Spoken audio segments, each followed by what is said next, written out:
viatgeres, a punt per començar aquest dilluns? Sí? Vinga, som-hi!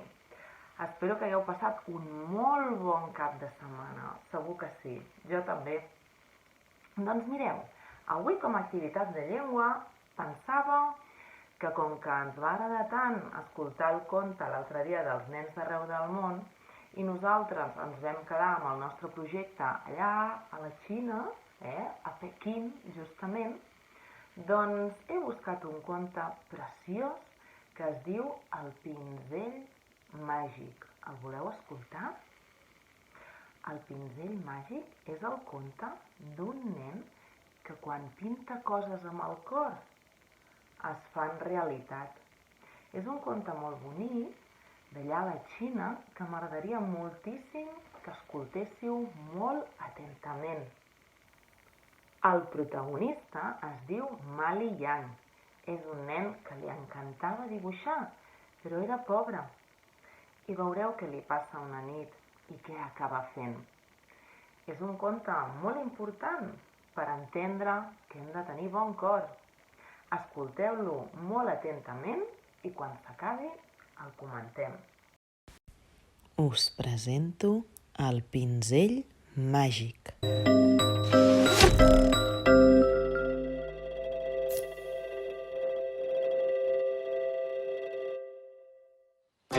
L'any Tirurany, a l'antiga Xina, vivia un jovenet molt pobre que nomia Ma Liang. El que més li agradava de fer era pintar, però com no tenia doblers per comprar-se un pinzell, dibuixava amb un bastonet a la terra. Una nit, quan dormia, va somiar que un vellet s'asseia al seu llit i li parlava així. Aquí tens un pinzell daurat i podràs pintar tot el que vulguis, però vés alerta perquè és un pinzell màgic i tot allò que hi pintis amb el cor es convertirà en realitat. Quan es va despertar, Ma Liang va veure un pinzell daurat als peus del seu llit i va comprendre que allò no havia estat un somni. Va pintar un ocell preciós amb tots els detalls a les plomes, a les potes i al bec. Just al moment que el va donar per acabat, zas! L'ocell va emprendre el vol. Era de veritat. Des d'aquell dia no va haver de treballar més. Quan li feia falta alguna cosa, la pintava i ja està. Com que era un atlot molt generós, no pintava coses només per ell. També va pintar un cavall per un pagès pobre. Un riu per un poble que patia sequera. Una vaca per una família que no tenia llet per donar als seus fills petits. I així coses i més coses per tothom que les havia de menester. Per això molta de gent va conèixer l'existència del pinzell màgic. Però un dia l'emperador de la Xina va sentir a parlar de Ma Liang i va enviar els seus soldats a cercar-lo. Quan el va tenir al davant, li va dir: Vull que pintis per mi tot el que jo et diré. Riqueses, joies, monedes d'or. Així seré encara més i més ric. Ma Liang li va respondre: Jo només pinc coses per la gent que les necessita.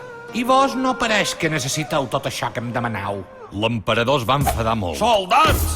Li va prendre el pinzell i va manar als soldats que tancassin el jove dins la presó. Llavors, l'emperador va començar a pintar riqueses i més riqueses, però no hi havia ni una sola moneda que es tornés real. Tal com havia dit el vellet, el pinzell només era màgic si qui pintava ho feia amb el cor.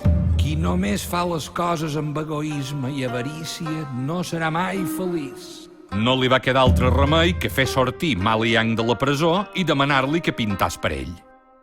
Vull una muntanya daurada amb un palau ple d'or, li ordenà. Ma Liang va pintar abans de res una mar blava i allà al fons la muntanya daurada amb el palau. El vostre palau ha d'estar ben enmig de la mà perquè ningú no vos robi les vostres riqueses, digué el jove pintor a l'emperador. Pinta ara mateix un vaixell perquè hi pugui arribar amb els meus soldats, exclamà ansiós l'emperador. Ma Liang obeí i va pintar un vaixell amb les veles vermelles i amb tots els detalls ben acabats. L'emperador i els seus soldats es varen embarcar cap a la muntanya daurada. Quan eren a mig camí, Ma Liang va pintar ràpidament una gran tempesta. El vent bufava, les ones s'alçaven i tota la mà feia por de veure. El vaixell va naufragar i no se'n sabé mai res més, ni de l'emperador ni dels seus soldats. I així va ser com Maliang va continuar corrent, rient i jugant, però sobretot pintant allò que li sortia del cor.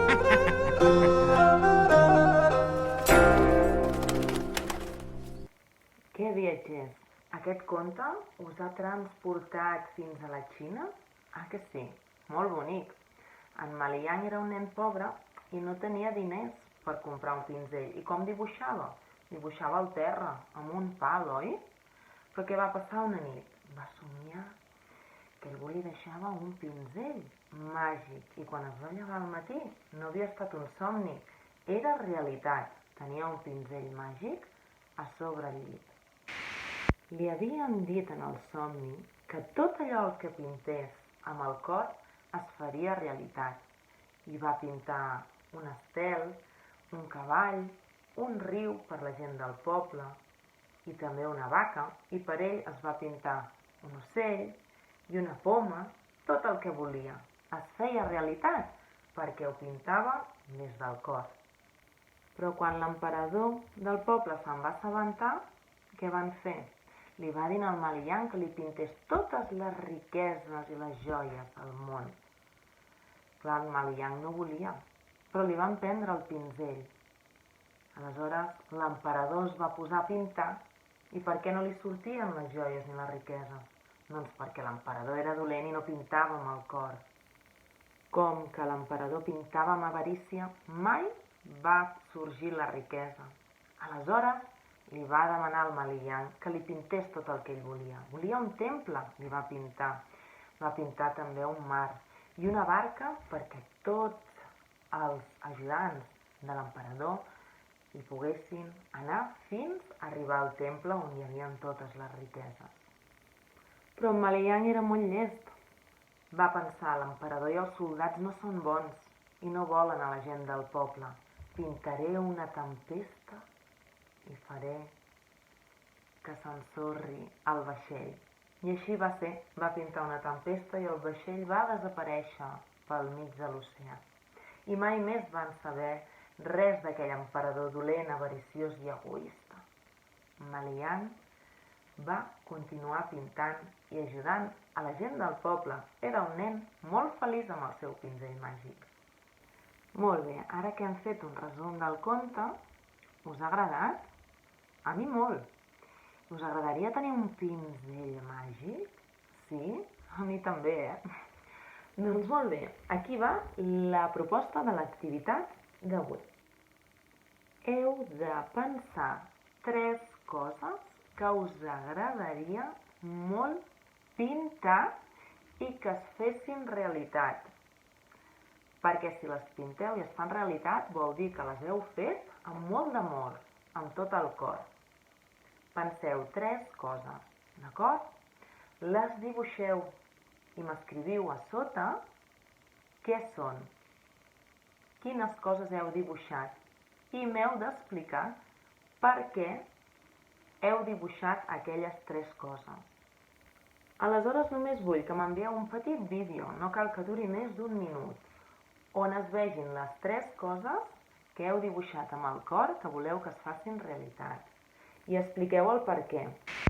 Per exemple, jo dibuixo un núvol màgic perquè quan a l'Àfrica falti molta aigua, aquell núvol màgic vagi cap allà i plogui i puguin créixer les plantes i la vegetació.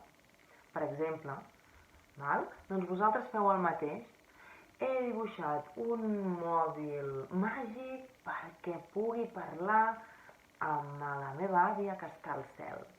Per exemple, sí? Són exemples, no sé, val copiar, A veure on està la vostra creativitat, imaginació i bon cor. Doncs vinga, ja teniu feineta a fer. Un petonarro! Guapos!